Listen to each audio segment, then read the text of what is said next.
Эзләнү, эксперимент, яшьлек. Һөнәр фестивален әнә шул 3 сүз белән тасвирлап булыр иде. Яшь режиссерлар Россия күләмендәге театр белгечләре алдында имтихан тота. Безнең быел республикада шул кадәр күп спектакльләр алтын биклеккә узды. Конкурс программасына, истәмә программасына. Шуңа күрә андый спектакльләр бик күп булачак. Лонгфестка эләккән спектакльләр һәм башкалар. Бу бер. Икенчедән, әлбәттә, хәзер Татарстаныбыз, Казаныбыз хәзер театраль үзәгенә әверелеп бара. Аның эчендә Һөнәр фестивале бик күп көч салды.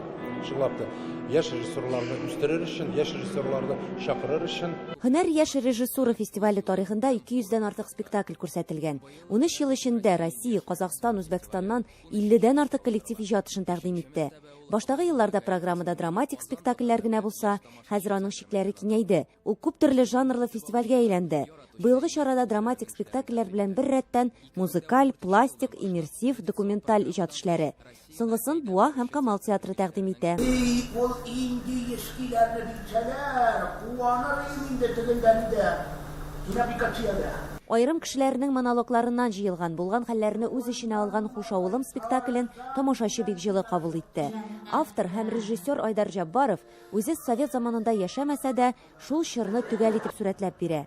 Һөнәр яшь режиссерлар фестивалендә аның 2 спектакле тәкъдим ителгән. Минем өчен гел спектакль кую ул ниндидер теге исследование, ниндидер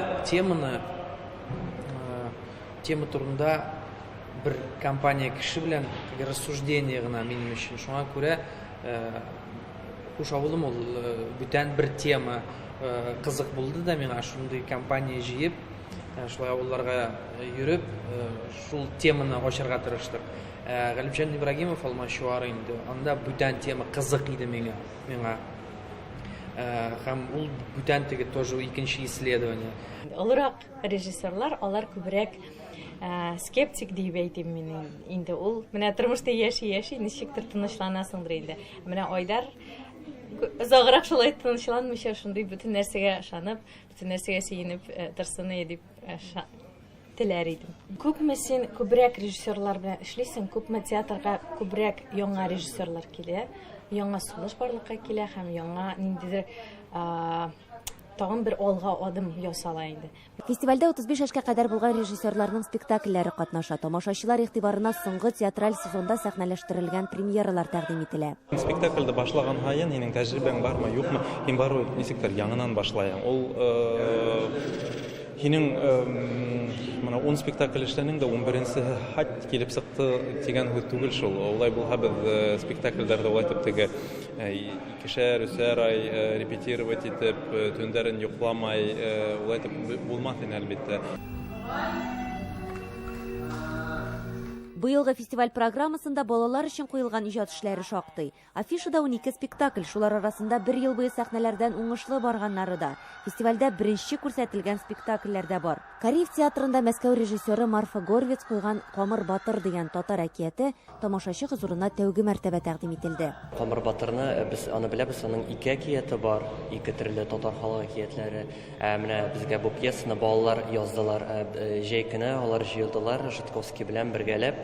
Аларның фантазиялары белән бергә шулай спектакль чыкты. Американский комиксларга төрәлеп, татар геройларын уйлап чыгардылар һәм дә инде монда керттеләр. Камыр Батыр әкиятенә Казан мәктәпләрендә укучы балалар рәсемнәр дә ясаган, иңнәреннән күргәзмә дә эшләгәннәр. Бу Кариев театрында балалар, яшьләр һәм өлкәннәр арасында урнашкан элемтәнең яхшы үрнәге. Фестивальләр ул уку, өйрәнү, тәҗрибә уртаклашуда. 13-нче Һөнәр фестивалендә шулай ук укыту программасы каралган. Чара кысаларында Татар китабы йортында танылган театр эшлеклеләре белән очрашу лекцияләрдә узачак. Һөнәр бөтен Россия яшь режиссура фестивале Татарстанның 5 театраль мәйданчыгында күрсәтеләчәк. Эльвира Хөснетдинова, Татарлар, Казан.